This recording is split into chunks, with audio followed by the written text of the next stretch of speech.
Presento a Maya Guasayesa, fisioterapeuta de neurorehabilitación de ADACEN también, de la Asociación de Daño Cerebral en Navarra, que abarcará qué elementos hay que tener en cuenta en los usuarios de esta terapia y qué valoraciones se deben realizar a quienes se les vayan a realizar esta herramienta de fisioterapia. Vale. Buenos días a todos y a todas. En primer lugar, agradeceros que hayáis acudido a la jornada y vuestro interés en la misma. Como ya me han presentado, yo soy Amaya Aguas, soy fisioterapeuta en neurorehabilitación y junto con Gema trabajo en la Asociación de Daño Cerebral de Navarra, en ADACEN. Bueno, en mi presentación voy a seguir hablando de la terapia subacuática como herramienta de fisioterapia de una manera algo más teórica, una vez que ya nos hemos hecho idea viendo los vídeos y fotos.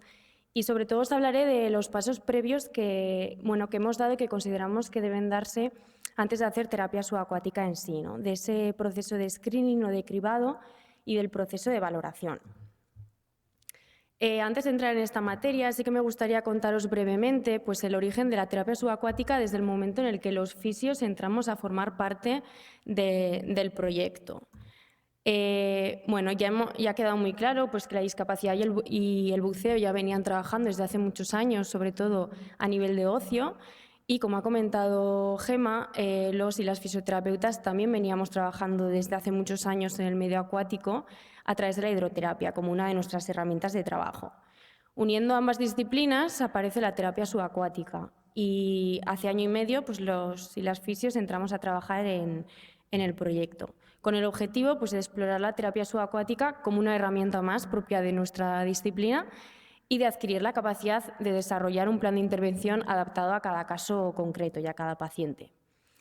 Durante este año y medio, el proyecto ha estado basado principalmente en la práctica clínica y sí que podemos diferenciar dos fases un poco diferentes. Unos primeros meses en los que los mayores beneficiarios podemos decir que fuimos los profesionales porque el objetivo era adquirir el máximo conocimiento, ¿no? Los mayores datos posibles para ya después establecer un trabajo pues, más estructurado y una metodología de trabajo.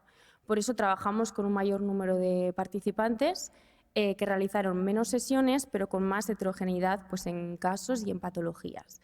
Para ya después pasar a una segunda fase donde hemos trabajado de una manera más estructurada y basándonos ya en objetivos rehabilitadores adaptados a cada paciente, con un menor número de participantes, pero que han llevado a cabo más sesiones y ya hemos intentado objetivar algunos cambios pre- y post-intervención. Bueno, hecha esta introducción, pasamos a hablar ya de qué pasos debemos de dar antes de realizar terapia subacuática. Y como con cualquier otra herramienta de fisioterapia, tenemos que valorar qué personas pues pueden beneficiarse de esta terapia o a quién yo considero que le puedo ofrecer trabajar en el medio subacuático con la idea de trabajar en base a sus objetivos de rehabilitación. Y aquí entraría pues, la elección de candidatos y algunos criterios de exclusión que debemos tener en cuenta porque pueden ser excluyentes de realizar la terapia. En cuanto a la elección de candidatos, contaros que nuestra experiencia a día de hoy ha sido sobre todo en la patología neurológica. Hemos trabajado con daño cerebral adquirido, consecuencia de accidentes cerebrovasculares y traumatismos craneoencefálicos principalmente, en lesión medular, parálisis cerebral, en algunas enfermedades raras congénitas o enfermedades degenerativas. Y también en algunas otras patologías no neurológicas, como alteraciones genéticas, enfermedades autoinmunes, alteraciones sensitivas y sensoriales, patología traumática o dolor crónico. A pesar de que esta es nuestra experiencia a día de hoy, sí que creemos que puede haber otras vías de trabajo, otras vías de intervención y que se podrían beneficiar otras personas también del trabajo en el medio subacuático. ¿Qué ocurre? Que, bueno, aunque a nivel rehabilitador consideremos que una persona puede ser candidata o puede beneficiarse de hacer terapia subacuática, puede que no lo pueda realizar porque existen unos criterios de exclusión que debemos conocer. Algunos son criterios médicos de los que ya han hablado otros compañeros, principalmente estos 4, el padecer una insuficiencia respiratoria aguda, una cardiopatía isquémica inestable, crisis epilépticas no controladas o perforación timpánica no resuelta. Pero además de estos criterios médicos hay otras situaciones que deberemos valorar de manera individualizada. Puede haber algunos déficits de las funciones cognitivas superiores, como secuela del daño cerebral, por ejemplo, o de otras patologías neurológicas, que en determinados casos pues, pueden ser excluyentes de realizar la terapia subacuática. Nos podemos encontrar una persona con incapacidad para la comprensión o el seguimiento de órdenes sencillas. La terapia puede y debe adaptarse a la capacidad de comprensión del paciente, pero debe garantizar unos mínimos, un mínimo seguimiento de las tareas a desarrollar o del código de comunicación del que hablaremos después. Puede ocurrir también que haya un déficit de atención severo, una impulsividad, una falta de control inhibitorio. Podemos encontrar afectación de la conciencia de déficit, ¿no? Que es esa capacidad para percibirnos a nosotros mismos de una manera relativamente objetiva, cómo me siento yo en un determinado momento, y esto puede afectar también al proceso rehabilitador. Puede haber alteraciones severas de la memoria que nos impidan pues, recordar ese código de comunicación que va a ser prioritario, o nos impida recordar qué tarea estamos desarrollando debajo del agua. Y tenemos que entender que normalmente fuera, en sala, estamos acostumbrados a poder repetir la orden o la tarea las veces que sea necesario y de forma verbal, mientras que aquí pues, hay que determinar un código de comunicación y por lo menos hay que poderlo recordar durante un tiempo mínimo.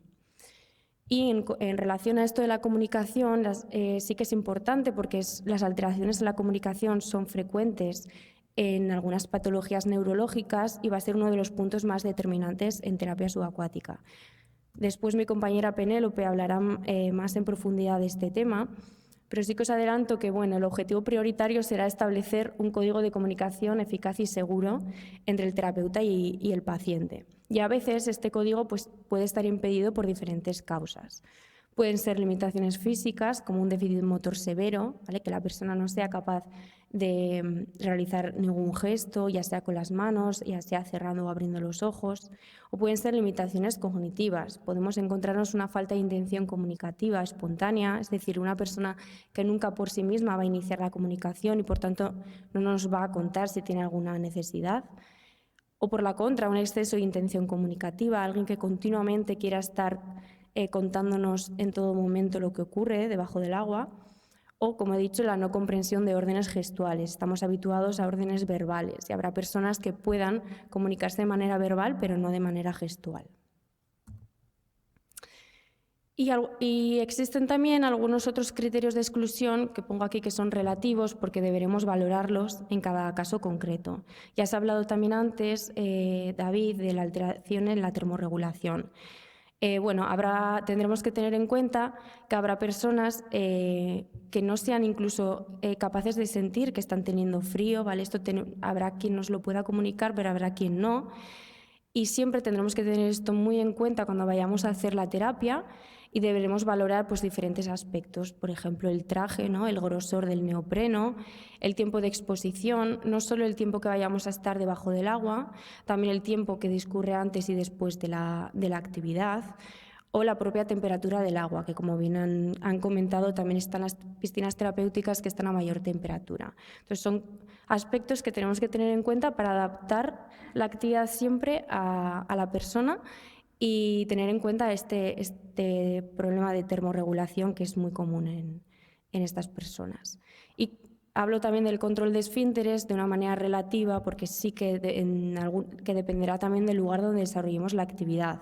Quizás en piscinas públicas estamos más limitados a este nivel, pero bueno, dependerá mucho de dónde vayamos a realizar la terapia.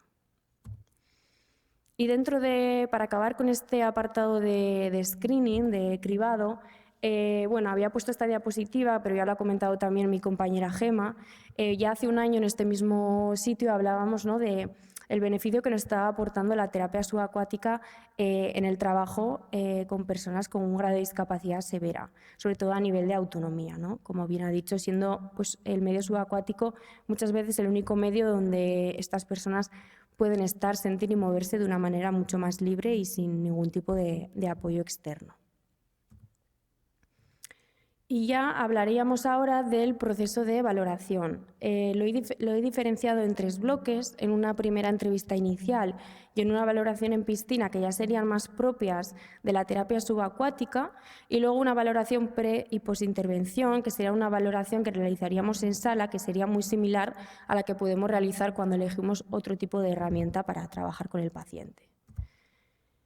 En cuanto a la entrevista inicial, sería esa primera toma de contacto de la persona con la terapia subacuática, se haría la primera vez que va a realizar la terapia, se entregaría la documentación a firmar, se presentaría la actividad y se resolverían pues, todas aquellas dudas o inquietudes que pueda tener la persona.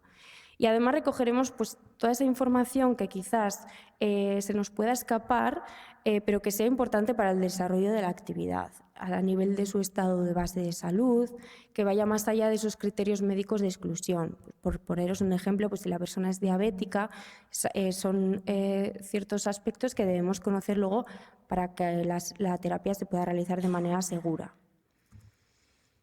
Este bloque que os hablaba de pre- y postintervención, debemos entender que probablemente el paciente ya esté dentro de su proceso rehabilitador y ya tenga unos objetivos de trabajo que estén consensuados con el fisioterapeuta.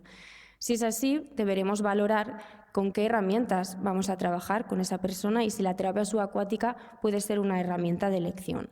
Y en caso afirmativo, entonces decidiremos con qué objetivos específicos vamos a trabajar debajo del agua.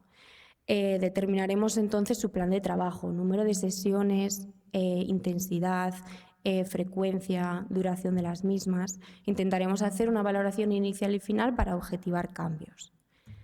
¿Qué pruebas, qué mediciones, qué escalas? Realmente aquellas que consideremos que se adecúan a los objetivos de trabajo del paciente. Os voy a contar brevemente qué es lo que hemos valorado nosotros en esos estudios de caso que hemos hecho durante estos últimos meses. Nosotros hemos evaluado fuerza muscular, siendo uno de los objetivos principales en base a los que hemos trabajado mediante dinamometría. Hemos evaluado también la fuerza de la musculatura respiratoria, midiendo el PIM y el PEM, presión inspiratoria máxima y presión expiratoria máxima. Hemos evaluado equilibrio y marcha mediante escalas estandarizadas. Hemos evaluado el dolor, la presencia o no del mismo y lo hemos cuantificado mediante la escala EVA. Hemos evaluado el rango de movimiento articular mediante goniometría. En caso de haber espasticidad, la hemos cuantificado mediante la escala de Ashworth modificada. Y hemos evaluado sensibilidad, tanto superficial, profunda como propioceptiva y esquema corporal, así como hemos pasado otras escalas estandarizadas que se adecuaban pues, a los objetivos concretos del paciente. Y ya por último, hablaros de esa valoración también propia de la terapia subacuática, que sería la valoración en piscina que se realiza cada vez que el paciente viene a realizar terapia subacuática. Es una valoración cortita, pero que tenemos que realizar cada día antes, durante y después de la sesión. ¿Qué debemos tener en cuenta antes de entrar en el agua? Bueno, pues deberemos preguntar y evaluar aspectos como la coloración de la piel, si presenta úlceras, presenta heridas, si ha habido cambios respecto a sesiones anteriores, en el grado de edema, que es muy típico en tobillos, en pies. Podemos medir frecuencia cardíaca, temperatura corporal y saturación de oxígeno. Preguntaremos y valoraremos si la persona tiene catarro o síntomas similares, mocos, dolor de oídos. En caso de ser diabética, mediremos también el nivel de glucosa en sangre. Y además, antes de entrar al agua, pues decidiremos con qué material y con qué traje vamos a realizar la terapia. El tamaño, grosor y el tipo de neopreno, si vamos a colocar o no escarpines, aletas, y como bien decía mi compañera, si vamos a colocar el equipo o utilizar el equipo del fisioterapeuta. Todo esto lo decidiremos antes de entrar en el agua. Y ya como final, tener en cuenta que todos estos aspectos que hemos valorado antes de entrar en el agua, pues no debemos olvidarlos una vez que hemos empezado la terapia. Y durante y después de la misma tendremos que seguir observando y midiendo pues, ciertos aspectos. Podemos pasar la escala de esfuerzo de Borg, podemos medir frecuencia cardíaca o observar si el paciente presenta disnea o dificultad para hablar. Podemos medir la temperatura corporal, pero deberemos siempre pues preguntarle si tiene frío y observar si aparece temblor, si vemos que el paciente está tiritando. Esto no podemos pasarlo por alto nunca. Podemos medir saturación de oxígeno también durante y después. Si habíamos medido el nivel de glucosa, lo volveremos a medir al acabar la sesión para ver qué impacto ha tenido el realizar ejercicio físico en esa persona. Incluso en algunos casos podíamos necesitar medirlo durante la actividad. Y también preguntar siempre pues, si hay molestias o dolor en los oídos como signo de problemas de descomprensión al terminar la terapia. Así como final, tener en cuenta pues, que todos los aspectos que valoramos antes de empezar la actividad deberemos seguir teniéndolos en cuenta durante el desarrollo de la misma y una vez que la hayamos finalizado. Y esto es todo por mi parte. Gracias.